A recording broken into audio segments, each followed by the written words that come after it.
Hyderabad municipal corporation ఏర్పడ్డ తర్వాత అనేక గ్రామాలను రకరకాల టైం లైన్లో రకరకాల ప్రభుత్వాలు మున్సిపాలిటీని పెంచుకుంటూ వెళ్ళిన తర్వాత కొన్ని మంచి మార్పులు వచ్చినాయి, కొంత ఇండస్ట్రీ పెరిగింది, కొన్ని పనులు జరిగినాయి.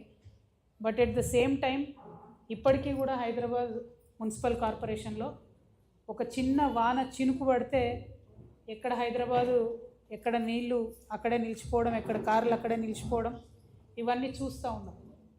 మరి హైదరాబాద్ జిహెచ్ఎంసీతో పాటు హైదరాబాద్ మెట్రోపాలిటన్ డెవలప్మెంట్ అథారిటీ అని ఆల్మోస్ట్ తెలంగాణలో సగం జిల్లాలను టచ్ చేసే విధంగా అతిపెద్ద ఏరియాను కూడా మనం ఏర్పాటు చేసుకున్నాం.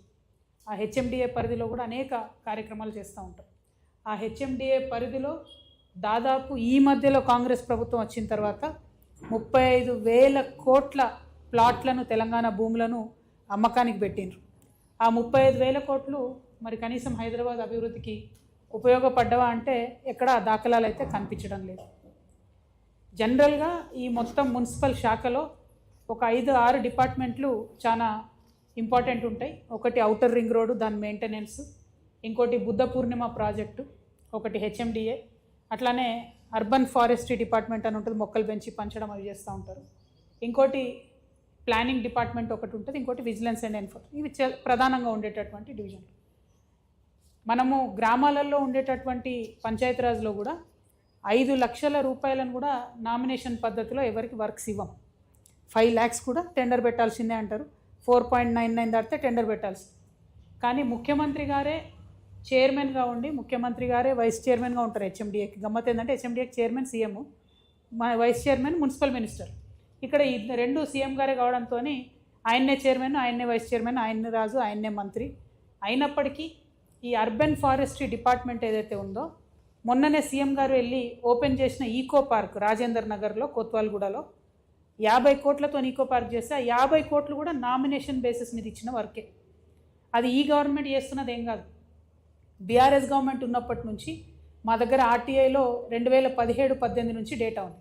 2017-18 నుంచి మొన్న 2021-22 వరకు బీఆర్ఎస్ హయాంలో 485 కోట్ల రూపాయల వర్క్స్ నామినేషన్ కింద ఇచ్చారు. అంటే ఏం లేదు, వాళ్ళు ఎవ్వరు కూడా మళ్ళీ సర్టిఫైడ్ కాంట్రాక్టర్స్ కాదు, మొత్తం ఆ 17 నుంచి ఇప్పటి వరకు ఇచ్చిన వాళ్ళు కూడా అదే ఒరవడిని కొనసాగిస్తూ ఇప్పుడు వచ్చినటువంటి రేవంత్ రెడ్డి గారు కూడా 2 సంవత్సరాల్లో 1,148 కోట్ల రూపాయలను నామినేషన్ బేసిస్ మీద ఇచ్చేసారు. అది నేను చెప్తలేను, ముఖ్యమంత్రి గారు స్వయంగా చెప్పిందే. నేను 1,148 కోట్లు ఖర్చు పెట్టినా అని చెప్పి ఈ ఈకో పార్క్ ఓపెన్ చేశారు, ఆయనే చెప్పింది. ఈ మొత్తం 1,148 crores కూడా కంప్లీట్గా నామినేషన్ మీద ఇచ్చారు. This is against Telangana state financial code section 173. Telangana state financial code అని ఉంటుంది, దానికి అగెన్స్ట్ ఇది. ఇట్లా నామినేషన్ పద్ధతిలో ఇవ్వడానికి లేదు.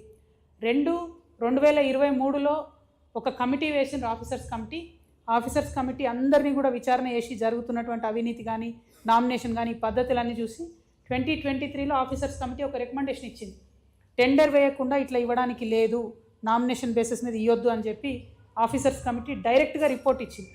ఇంతవరకు ముఖ్యమంత్రి గారు ఆ రిపోర్టుని పట్టించుకోకుండా దాదాపు 1,148 కోట్ల రూపాయలను నామినేషన్ పద్ధతిలో ఇవ్వడాన్ని మేము తీవ్రంగా ఖండిస్తూ ఉన్నాం.